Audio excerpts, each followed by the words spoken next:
معاك، انا غنولي راجلك، ما غاديش نخليك، ما غنتخلاش عليك.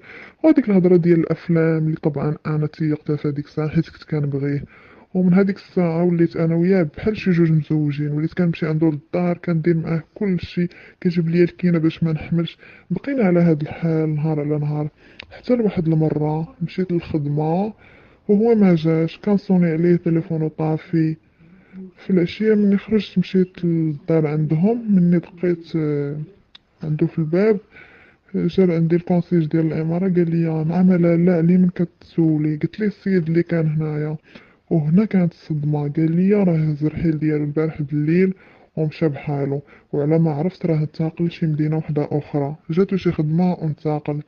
صافي هي هذيك مني سمعت هذيك الخبر ما عرفت باش تجيب لي، شدتني في الصدمة، بكيت، المهم تخلعت، شدني الرعب، ما بقيتش عارفة اش ندير، ما استوعبتش هادشي اللي سمعت.